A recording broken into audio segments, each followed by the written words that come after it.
Oh hey y'all, how's it going? Happy Pride Month, and today I am bringing you how to tame an Astrodelphis, and let's not waste any more of your time and jump straight into the guide.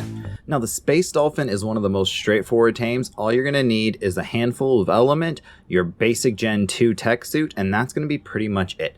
Now the Astrodelphis, or Astrodelphis, I'm not sure how you're supposed to say it, but the space dolphin is going to be found in that middle section where all the resources change that divides the two sides, Rockwell's Garden and Eden. Now what you want to do is go be there at around nighttime. They can spawn throughout the day as well. I forget the exact time frame, but it's usually at night. So when it's about nighttime, go check it out. And the best place to go find them in that middle section is going to be located against those 4 tunnels that kind of lead into it. Now you have the ones that are way up high that you can kind of see against the wall that come out into this middle area. I'm not talking about those. I'm talking about the long tunnels. When you open up your map, you can see there are several different one of these locations. They seem to really spawn quite frequently around that area. So that's exactly where I would head to first if you're trying to find one of these things just to start off with. The crew saw one of those creatures swimming in the interstellar medium and named it Astrodelphis, space dolphin. Someone aboard figured out how to tame and ride them. Guess they must have had a lot of time on their hands.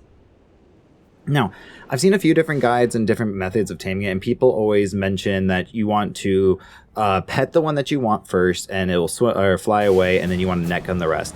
But what I've noticed is with all the I should just keep saying space dolphin. With all the space dolphins, they're passive tamed, right? So you go up to it, and you're going to pet it a couple times, and you're also going to feed it element. When you pet it the very first time, or you go in for that very first feeding or whatever you have it, it will swim away after that. Now, it swims away after every little feeding and pet. Usually it's a 2 pet and 1 feed cycle.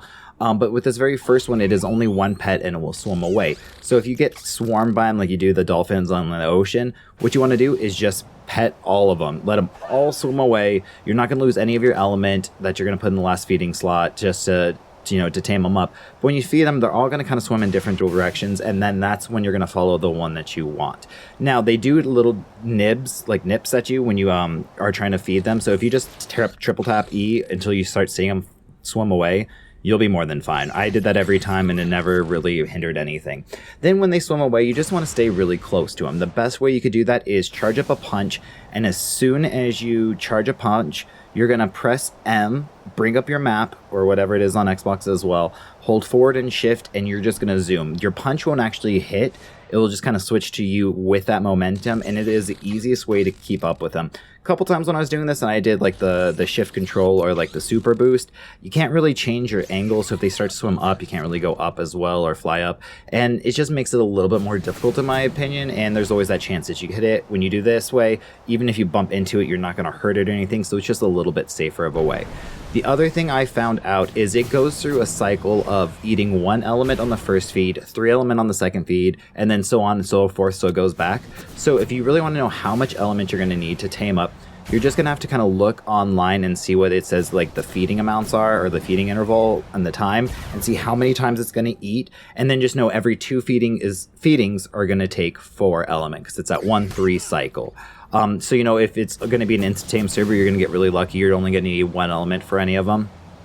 On this one though, for me it was like a level 50 and it took 4 feedings, so for me it took 8 element. Then it's just the easiest way to kind of figure that out. And then once you do that, Tech Saddle takes a little bit of element to ride. It's a lot of fun. They're constantly updating and tweaking what it is capable and how far it's doing, because it's kind of seen as an OP tame right now. So I'm not going to go too heavy into specifics of what to do with it. It's just more of a taming guide, where to find it and what to do. So like I said, you don't need any nets, you don't need anything fancy. All you need is element. And if you really just don't want to have to farm up much at all, just wait until the middle section cycles to element, and then just go and do charge up punches, and you're gonna get some shards, and you're gonna get element as well. And usually if you hit a few of these rocks, you're gonna get enough element to go tame an Astrodelphis, and it's gonna be just flying around there anyway, so it's just gonna be like that perfect setup. So thank you as always for watching. If you guys want to see more tutorials like this, I got plenty on my channels. If you guys need any that you do not see on my channel, don't forget to leave a comment down below, and I'll catch you guys in the next one. Peace.